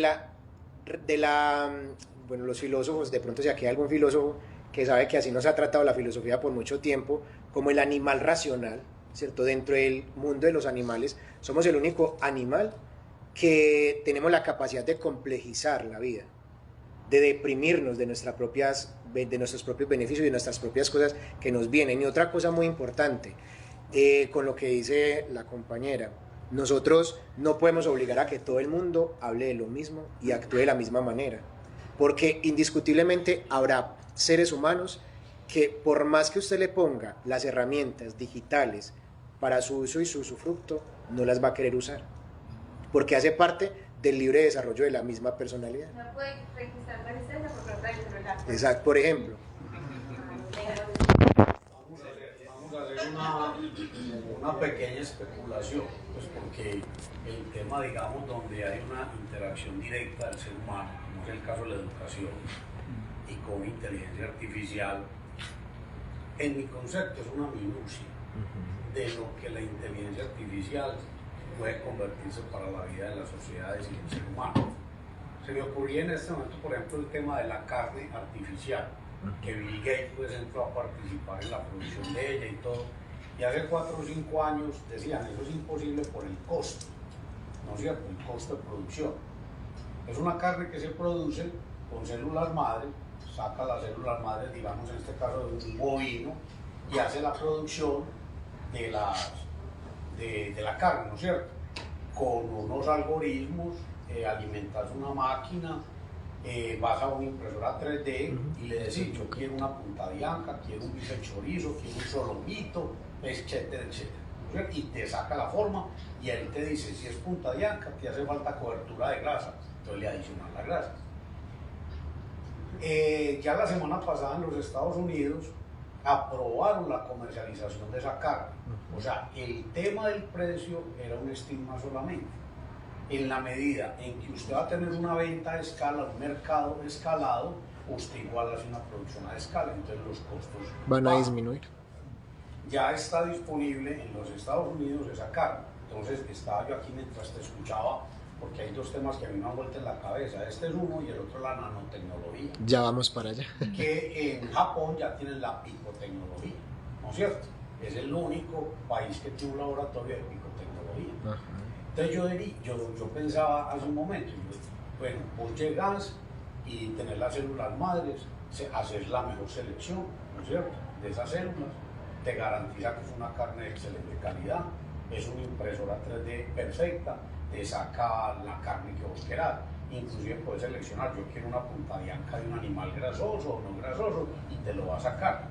¿Qué pasa si esa máquina, con la evolución del tiempo y de acumular tanta información, se vuelve contestataria? Okay. Y te modifica, hace alguna modificación en esas células madres, que es posible? Es el tema de las vacas locas. O sea, es un prión, entonces coges una molécula de ADN, la modificas y chao pescado, o los organismos genéticamente modificados, ¿no es cierto?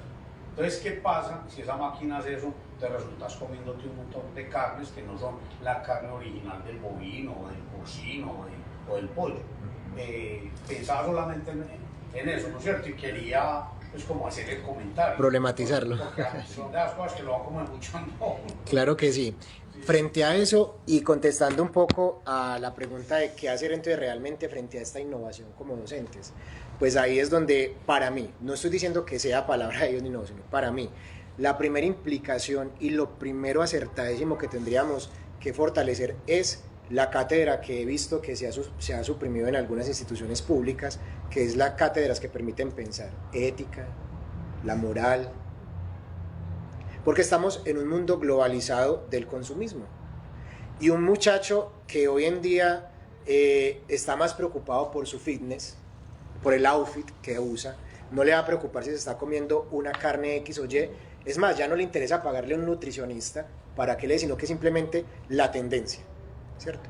Nada muy alejado de lo que ha sucedido con Tesla, con los carros que salieron hace 2 años, de los híbridos pues que se manejan autónomos, que son totalmente autónomos, y que ganó una demanda gigantesca de 5 personas que fallecieron cuando iban conduciendo el Tesla. Bueno, que el Tesla iba conduciendo por ellos. ¿Qué hizo esta inteligencia? Calculó que era prioritario poner más fácil en riesgo la vida de esta persona que en uno de los casos un tren con el que se iba a chocar. Entonces decidió más bien desviar este carro y estrellarlo contra una estructura, y no le importó la vida humana de la persona que estaba ahí como copiloto, sino que le importó más el tren que iba adelante cargado de carbón. Otro caso, y eso lo vimos y parece ficticio, pero a veces la realidad supera la ficción, parece ficticio en Yo Robot. Esa es la trama de Yo Robot. ¿Cuál es la trama de Yo Robot? Un carro inteligente, un robot inteligente que él sufre un accidente en un carro y el robot prefiere salvarlo a él, aunque tenía un brazo destrozado, una pierna destrozada, a su hija,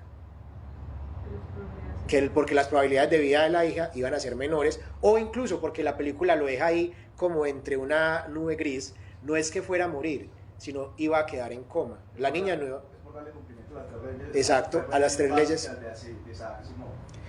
Exacto. Y ahí hace 20 días ya se empezó a poner en prueba, antes estaban animales en cerdos, una nanotecnología que va a permitir que el cerebro se reestimule y se regenere solo, sobre todo para personas que sufren de cuadraplegia.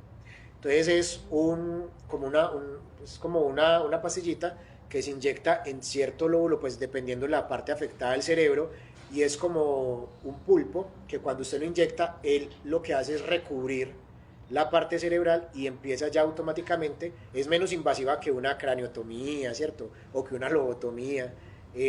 Bueno, imagino que los que hablaban de lobotomías estarían aquí también impresionados por esto. Es menos invasiva, pero igual genera un impulso eléctrico. Ya la FDA en Estados Unidos la aprobó para estudios humanos, pero ¿hasta qué punto eso va a ser solamente para temas médicos? ¿O hasta qué punto va a ser implementado para temas bélicos? Por ejemplo, la tortura. Recordemos que ¿quiénes son los pioneros en investigaciones clínicas psicológicas del estrés en el cuerpo? Los nazis. ¿Recuerdan el famoso experimento donde colocan una persona con los ojos vendados y otra al frente, y la que está al frente con los ojos vendados le cortan las manos y lo dejan desangrar, y la persona que está con los ojos sin estar vendados mira hasta qué punto la otra persona está sufriendo? Después a este le tapan los ojos, le hacen una simulación de cortes y le ponen unos hielos en sus manos, y la persona se comprueba que muere casi 6-7 minutos después del mismo tiempo de la otra persona que murió solo por el impacto. Entonces, ¿hasta qué punto todo esto se va a solucionar? Para mí, nuevamente retomar las cátedras éticas, morales, no irle a la crítica estudiantil, sino abrir espacios de crítica y autocrítica, tan necesarios que son.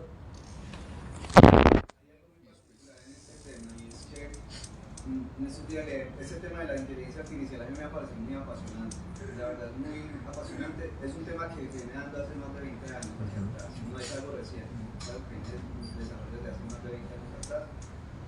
Y leía un artículo que hablaba acerca de un lugar donde implementar una inteligencia artificial de reconocimiento facial. Y una de las empleadas de la empresa, curiosamente, al momento de registrarse al ingreso de la compañía, tenía muchas dificultades con el lector de rostro. No la reconocía a todos los empleados menos a él. Se da la tarea de revisar el porqué, y era que el programador de la aplicación que funcionaba para el reconocimiento de los empleados era una persona racista. Lo que habíamos hablado. Entonces, este sesgo, como muchos sesgos que están ocurriendo hoy con estas herramientas tecnológicas, están siendo alimentadas precisamente desde el humano, desde el mismo comportamiento. Y créame que en algún momento esta bola de nieve va a estallar. Se están convocando las nuevas profesiones acerca de lo que va a ser el cambio en la educación de las nuevas profesiones que se vienen. Por ejemplo, psicólogos, filósofos, personas que estudian el comportamiento humano para reprogramar, replantear todo el esquema informático de cómo se comporta la inteligencia artificial. Porque claro, a ella le dan un algoritmo donde ya ella empieza a asimilar información, a tomar y reconstruirse, porque eso hace la inteligencia artificial, reconstruirse y reprogramarse, y va a llegar un momento donde ya va a estar tan deliberada con su capacidad de toma de decisiones, que ya va a haber un momento donde quizás el ser humano no sea capaz de comprenderlo, que eso es lo que está en este momento asustados. Pero más allá de pensar que es algo imparable, yo creo que ya limitarla ya es muy difícil. Lo que mencionas acerca de la toma de decisiones responsables, el pensamiento crítico es lo que se necesita hoy para abordar el uso adecuado de esas herramientas. Como si hoy por hoy te estafa fácilmente por un correo electrónico donde te dice ingresa este link que necesitas cambiar tu clave, y te roban siendo un sujeto el que te está enviando el correo. Ahora piensa en algún momento que la inteligencia artificial sea usada para tema de tráfico de órganos, tema como afectaciones en el sistema bancario. ¿Qué va a pasar con esa dependencia de las herramientas tecnológicas con la compra electrónica? En esos días hablaba un experto con esto de lo que pasó en Silicon Valley con esos bancos, y decía que la dependencia de la moneda digital está afectando tanto la libertad de las personas, y si en algún momento el dinero físico desapareciera y colapsara el sistema digital de la moneda, el mundo quedaría totalmente desprovisto. O sea, quedaríamos a un burdel la diestra de los poderosos claro. en el mundo. Entonces, la responsabilidad de la educación y de las universidades es repensarse sobre cómo reestructurar el currículo, cómo verdaderamente hacer de los sujetos de sociedad personas críticas. Algo muy particular es que hoy ya se puede falsificar una imagen, un video, y la gente lo asimila como si fuese real. Entonces, ¿en qué momento tú vas a tener el criterio para verdaderamente que eso que está llegando a ti te genera la crítica de saber si es una fuente confiable o no es una fuente confiable? Hoy por hoy, en estos días hablaba con mi papá un tema particular, y es que en el centro ya los ladrones están haciendo una estrategia muy particular, y es que el ladrón se hace robado. Entonces dicen, no, es que fue el que me robó, y han pasado casos donde apalean a la persona equivocada. Entonces, hoy por hoy, los videos, la información que está, puede ser utilizada en contravía para el que es el apaleado ser verdaderamente el malo, y el que es malo ser el bueno. Entonces yo creo que la responsabilidad y la ética en cómo nosotros como sujetos estamos en sociedad para verdaderamente poner en cinta lo que estamos viendo con la inteligencia artificial, parte del principio de lo que tú mencionabas, el principio de la humanidad, y es ser inteligentes y verdaderamente hacer uso de esa capacidad de raciocinio para verdaderamente abordar estas cosas sin miedo, como decía el señor. Sí. Verdaderamente abordar esto no con miedo, sino con esperanza de que, como puede ser muy alentador, por ejemplo, el poder hacer operaciones a distancia, operaciones simétricas muy exactas, como también puede ser una oportunidad de robo, de estafa, de miles de delitos. Y yo creo que desde las aulas, si el docente se capacita, se da la tarea verdaderamente orientada a hacer uso responsable de esas herramientas y llevar a los estudiantes a que las usen de la mejor manera, créame que, como mencionaba mi compañera Cristina, se empieza a zanjar esa brecha de no hacer uso correcto de la tecnología que verdaderamente nos acerque a lo que queremos como sociedad. Político, Alex. Tú ibas a intervenir. Sí, gracias. Gracias. Yo pienso que la clave está en muchas cosas, pero me quiero concentrar en dos. La clave está en fortalecer el pensamiento crítico y estimularlo, porque uno se da cuenta que los muchachos de ahora, o sea, los de este siglo, que tienen 20, 23 años, ¿sí? Tienen muchas habilidades que nosotros probablemente no las teníamos cuando teníamos esa edad, pero carecen de unas muy importantes, y es esa capacidad de pensar de forma crítica. Entonces yo me pregunto, con esta tecnología, pues sí se facilitan muchas cosas, pero también se desestimula ese pensamiento crítico. Y voy a poner un ejemplo sencillo. Los muchachos de hoy en día, o sea, tuve varios, que es lo peor, no fue uno, fueron varios, con una plantilla donde se les decía el título de la plantilla de trabajo de grado. ¿Listo? Profe, entonces el trabajo de esa plantilla, sí, claro, esa plantilla les dice cuáles son los capítulos, cómo lo llena, hay un anexo donde se les explica, ¿Cómo es posible que llegan los trabajos con, entonces decía la plantilla, dice el título 1, subtítulo 1, subtítulo 2, subtítulo 4, y dejan escrito eso en el trabajo para realizar? Por Dios, o sea, ¿cuál es la capacidad que tienen los estudiantes para depurar la información que les llega? O sea, si eso lo hacen en una cosa tan sencilla, que yo estoy segura que cualquier personita que esté en el colegio, en la universidad, es capaz de decir, tengo que borrar esas cosas porque lo que me están dando es una guía. Esas instrucciones. Esas instrucciones, gracias. ¿Cómo es posible que no lo hacen? Entonces, ¿qué vamos a esperar con el uso de la inteligencia artificial? Entonces, lo que se podría pensar, que estoy siendo ya, digamos que me estoy yendo la parte complicada del asunto, y es, si Víctor, discúlpame que te ponga como ejemplo con lo que te sucedió del coma, si tú no te hubieras despertado del coma con el disco duro, o que de todo tu conocimiento científico, sino que se te hubiera borrado, tú serías perfecto para hacer o sea, para meterte en tu cerebro un montón de cosas equivocadas o a conveniencia mía, ¿cierto? Y tú no tendrías capacidad para identificar qué cosa es correcta, qué cosa sí es y qué cosa no. Un poco lo que decían ahorita, lo que decías tú ahorita preparando la presentación, tuviste que hacer unos cambios porque tu capacidad cognitiva y tus conocimientos te permitieron identificar que esa foto no era, que ese personaje no era, que el año no era, ¿cierto? Pero hay muchachos ahora, porque no digamos todos los estudiantes, pero sí muchos, un porcentaje muy alto, no tienen esa capacidad de hacer esa revisión. O sea, de verdad, a mí me preocupa mucho eso, ¿sí? Tienen muchas habilidades, pero les faltan unas que son básicas.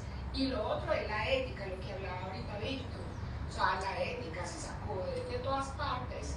Se supone que en las aulas de clase se habla de eso, pero eso realmente es un saludo a la bandera, porque también, digamos, hay vacíos en ese sentido. Entonces se necesita recuperar un montón de temáticas de áreas de conocimiento en los planes de estudio y estrategias para promover, incentivar y fortalecer ese pensamiento crítico, porque si no vamos a tener profesionales, pues yo no me quiero pensar estos que se van a graduar, cómo van a hacer un informe, cómo van a hacer un informe del jefe si no son capaces de depurar una plantilla. Claro. ChatGPT. Eso, perdona, y lo que estás diciendo ya también va vinculando con la siguiente fase, que es el actuar, qué hacer frente a lo que se está presentando. Y tú muestras, y también Jonathan, en el uso, o sea, cómo se usa y de pronto genera una ampliación. Si es simplemente mecánico para responder, antes va a dejar más desprotegido a una parte de la población, donde no van a tener un criterio, y tú tocas lo que sería el pensamiento crítico. La pregunta sería, ¿qué es el pensamiento crítico? ¿Cuál es la dimensión humana nuestra? Y cómo asumimos nosotros el rol real de ser docentes en este momento que estamos viviendo. Alex y después Daniel. Un paréntesis. Quería agradecerle a Jonathan por ingresar a mi auditorio, porque cuando lo vi acercarse me hice señas de que entrara, porque estaba muy inquieto en escuchar su punto de vista sobre el tema por su edad. ¿Sí? A diferencia de todos nosotros. No, yo también soy joven. Entonces quería escuchar su punto de vista. Y, No, pero él aparenta. Tiene un chasis más joven. Exacto, un chasis. El chasis. Bueno, pues la charla en general Sí, Daniel. me gusta bastante porque es un tema controversial, ¿cierto? Es un tema contemporáneo en el sentido del boom que ha tenido en este instante. Acaba de cumplir 24 años, ¿cierto? No es joven que Jonathan. Y casualmente yo también doy la clase, doy la asignatura de ética profesional. Entonces, en ese ejercicio ético, yo también puedo decir que sí hay estudiantes que en efecto tienen falencias, pero la inteligencia artificial no impide el desarrollo de esas capacidades. Tampoco acompaño la idea como, bueno, nosotros los jóvenes tenemos las capacidades de la tecnología y toda esta vaina, pero entonces no tenemos desarrollada la forma de argumentar, la forma de brindar un informe, la forma de dar argumentos frente a X o Y situación, porque entonces eso implica decir que el ser humano, mientras va avanzando en la historia, pues gana unas habilidades y pierde otras.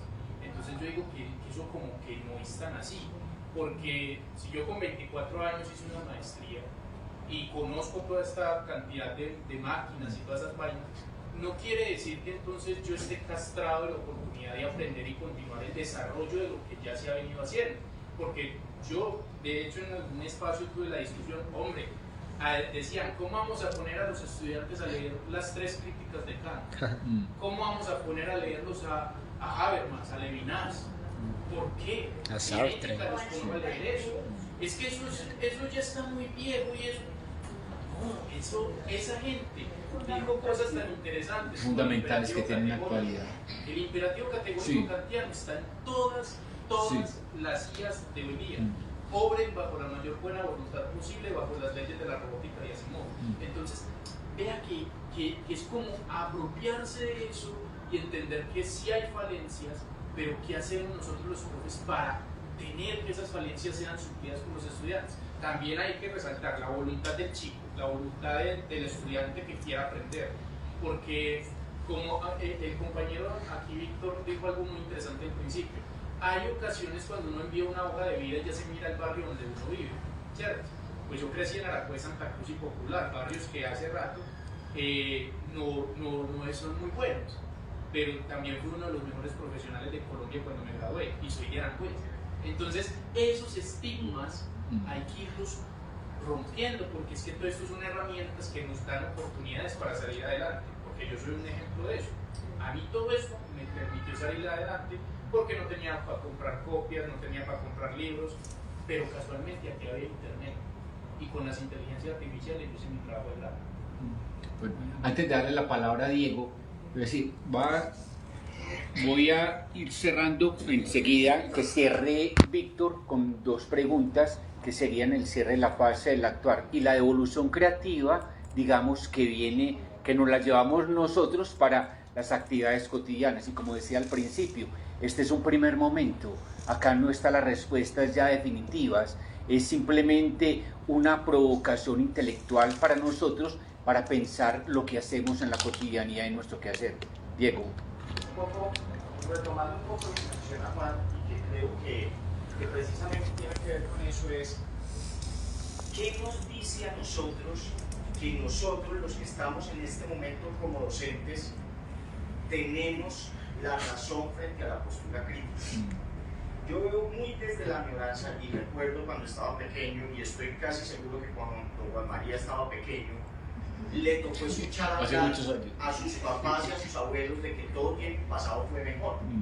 Y todo tiempo pasado fue mejor, y ahora vamos en la generación de cristal, los niños a los que no se les puede pedir, a los que no se les puede decir, a los que no, y casi que esa etiqueta o ese rótulo ya los está haciendo los embalados. Entonces, los jóvenes de ahora no tienen capacidad crítica.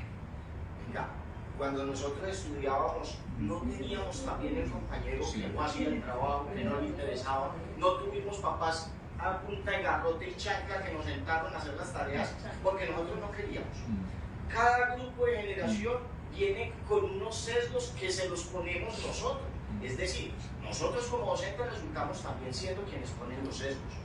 Yo soy uno de los que en muchas ocasiones he dicho, no, es que estos estudiantes de ahora no quieren decir nada. Es que hasta para escribir un texto, pues no han dicho. Sí, cuando yo estuve en la universidad también tenía compañeros que pues nada. Y recuerdo mucho la pelota de letras en las que tuve la generación X, que hicieron esto, la generación de la Guayaba, la generación de la generación. Vivimos en una añoranza por tratar de volver a, y como lo decimos, ese sesgo nos está poniendo las gafas de verlo todo como una hecatombe. Y no me gusta la palabra porque lo utilizó Tomás, pero todo venidero es una hecatombe. Sí, en este momento estamos diciendo que la inteligencia artificial puede llegar a destruir este mundo. Pues, pero cuando yo estaba chiquito, mi papá también decía, ¿qué vamos a esperar de esta generación? Y esta generación ahora está siendo docentes con maestrías, con doctorados que están apuntándole a un cambio, a una educación para el desarrollo y tales, ¿cierto? Yo ahora digo, ¿qué vamos a esperar de estos jóvenes? Ahora estos jóvenes de cristal, a los que no se les puede decir tienen los ojos negros porque entonces ya se sienten rechazados. Hombre, ellos tal vez tienen desde esa lógica ese sesgo, pero también desde su capacidad crítica, porque no se las quiero negar, están enfocados o mirando o apuntando a otras cosas que para nosotros son inimaginables, precisamente por esa brecha generacional. Nosotros vemos y queremos ponerles el espíritu crítico frente a lo que nosotros nos preocupó, pero ellos como jóvenes de ahora tienen otras preocupaciones, otros intereses y otras cosas que posiblemente en unos 15 o 20 años ellos van a tener desde esas posibilidades de la inteligencia artificial y todo esto, el mundo en otro cuento. Sí, yo creo que no podemos tampoco decir es que el joven de ahora va para ningún lado, no, esta sociedad para algún lado va, y que se vaya a acabar el mundo a causa de nuestra generación, pues tengo 44, mi papá en este momento estaría por el lado de los 80 y pégale, y de los 80 y pégale que tiene mi papá hasta ahora no se acaba el mundo. No, y acá, mire, en la claro. Cada rato se acaba o no ha podido acabar. En la Sagrada Biblia, San Juan escribió el Apocalipsis a los pocos años de haber vivido Jesús y ya decía, este es el fin de los tiempos. Bueno, diciendo. Claro, eso, pero acá de pronto decimos, estamos ya un poco sobre el tiempo, una síntesis a Víctor, que fue el invitado para que nos compartiera reflexiones que podemos llevar cosas para continuar trabajando. En esa fase del actuar, entonces sería cómo actuar con la inteligencia artificial en el diálogo pedagogía, didáctica, y qué hacer para que realmente haya innovación educativa con el empleo de la inteligencia artificial en esa perspectiva crítica. Bueno, yo creo que a muchos de ustedes les ha pasado que siempre tienen el estudiante adelantado, ¿no? Al menos uno de muchos. Y en ocasiones usted puede tener el sesgo de excluirlo o el sesgo de, o la capacidad de integrarlo, ¿cierto? Las herramientas de inteligencia, aprovecharlo o excluirlo. O sea, ¿por qué? El estudiante que no es que, porque también hay que tener, bueno, yo desde la parte psicológica hay que tener claro que no todos los seres humanos actúan de la misma manera, ¿cierto? Y que algunos tienen inteligencias y unas capacidades de retener, de sostener el conocimiento de forma distinta, o incluso toda su vida se han dedicado a investigar temas interesantes. Pero en el aula a veces llegan este tipo de estudiantes que muy erróneamente se llama el sabelotodos, el nerd.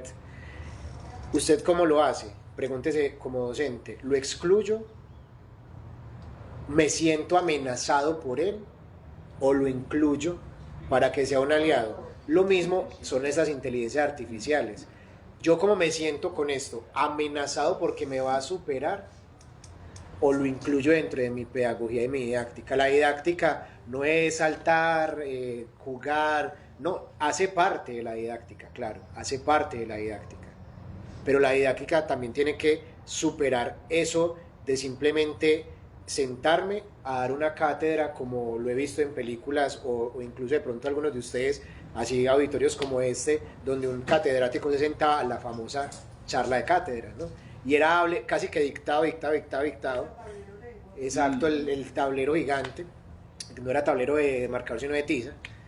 Entonces, una de las realidades es esa, la capacidad de integrarme, ¿cierto?, con estas nuevas realidades y aprovechar a los que ya están utilizando esto, aprovechar, no aprovechar en el mal sentido de la palabra, no quiero que malinterpreten la palabra de aprovechar como zánganos que succionamos el conocimiento o las habilidades del estudiante, no, sino aprovechar que estos que están utilizando esto, ¿qué me puede aportar a mí para poderlo hacer? No tener miedo a afrontarme con esto.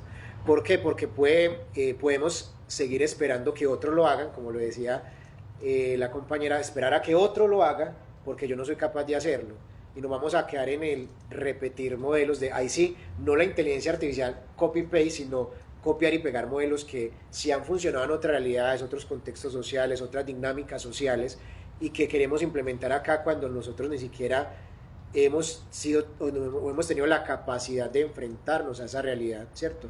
Aún incluso desde el ambiente psicológico, que seguimos midiendo test de comportamientos, habilidades, inteligencias con instrumentos europeos, instrumentos estadounidenses y muy pocos instrumentos latinoamericanos que conocen nuestra realidad, donde el instrumento X o Y, no voy a decir cuál, X o Y, dice, es que usted para desarrollarse en su inteligencia tiene que tener estos parámetros, estos patrones, pero es que esa es una persona que mide 2 metros, que ha tenido que atravesar estaciones, que su cuerpo se ha adaptado a ciertas realidades versus a este caribeño que ni siquiera tiene estaciones, sino que ha estado en una eterna primavera y en la eterna llovera a veces, ¿cierto? Entonces hay que aprender a qué, a tener la inmersión, ¿cierto? A permearme de esto desde una perspectiva también crítica, ¿cierto? Porque nosotros a veces podemos quedar simplemente en los sabedores del conocimiento y le echamos llave a ese conocimiento y no permitimos que en el aula exista creatividad en el conocimiento. Pues yo no me imagino si estuvieran estos pedagogos del pasado que nos dejaron tantas enseñanzas sentados esperando a que les llueva pues del cielo. No, ellos se motivarían. De pronto alguna vez le preguntaron a San Francisco de Asís frente a un santo que se llama San Maximiliano Kolbe, que tenía que tenía Niekoparanov, la ciudad de la Inmaculada, una ciudad literalmente donde formó frailes para generar el periódico más económico, y lo criticaban porque tenía una máquina de imprenta que nadie en Europa tenía, y le preguntaron a él que qué pensaría San Francisco si viera tanta riqueza en sus bodegas. Yo digo que eso mismo tendrían que hacer los pedagogos hoy, remangarse las mangas y ponerse a trabajar. No criticar, no tener una mirada desesperanzadora, sino al contrario, darle la vuelta a esto y mirarlo desde la esperanza, desde la capacidad que tenemos nosotros. ¿Para qué? Para que eso que ya está, que está latente y que de una u otra manera nos va a tener a nosotros que movilizar por algún lado, tener la capacidad de que nosotros podamos dialogar con eso y enseñar a los que vienen atrás cómo eso también puede ser un peligro, porque tampoco hay que ocultar el sol con un dedo, cómo puede ser un peligro y cómo se puede quedar eso simplemente en la enajenación del ser humano. Porque recordemos, así como los instrumentos fueron creados por europeos y estadounidenses o habla inglesa, anglosajona, perdón, estas herramientas son creadas por esos sistemas capitalistas que lo que quieren en ocasiones no simplemente es generar una buena socialización del conocimiento, sino apoderarse de ese conocimiento y limitarlo, ¿cierto? Recuerden lo que sucedía en Roma, pan y circo, ¿no? Pero no educación, ¿cierto? De hecho, por eso se cree que se quemó la biblioteca, ¿no? Y como última instancia, también generar la capacidad de volver al diálogo, de volver a la interacción humana, porque hoy en día la extensión de nosotros, que es el celular, se convirtió en la trinchera más óptima para dialogar y para conversar, pero cómo nos da dificultad enfrentar al otro cara a cara o confrontar al otro cara a cara, porque es muy fácil mandarle un emoticón al otro diciéndole triple hijo de tantas con un emoticón y no sentarme con el otro a dialogar y recibir la crítica aunque sepa que pueda ganar o perder, ¿cierto? Entonces esas dos realidades, y vuelvo a lo mismo y lo que seguiré siendo insistente, retomemos esas cátedras, llamémoslas filosóficas, ¿cierto? Esa construcción filosófica que el ser humano tiene. ¿Por qué? Porque si estuviera el mito de la caverna activo, eso estaríamos igual, muchos estaríamos con el mito de la caverna en este momento, en donde simplemente nos están presentando unas imágenes proyectadas de forma ficticia y al fondo la realidad, y nosotros no la hemos querido enfrentar. Víctor, muchas gracias. Muy bien. Gracias a los de Instagram, que los de Instagram también estaban conectados. Y ahí llevar la devolución creativa para el quehacer cotidiano de nosotros y tener como referente, somos educadores, somos docentes, incluso en los diferentes roles, administrador educativo, docente, estudiante, cómo propiciamos esa presencia y qué decisiones tomamos frente a las diferentes personas. Mis redes sociales, @unaventanalcielo12, es donde me pueden encontrar en mis redes sociales. Todos los martes con una colega de Estados Unidos tenemos en vivos donde traemos expertos, todos están cordialmente invitados a dialogar sobre temas diversos. Es una colega psicóloga clínica y mi persona que estamos haciendo esto. Y bueno, y en mis redes sociales van a encontrar contenido no solo de inteligencia artificial, sino también de filosofía y psicología. Muchas gracias. Muchas gracias.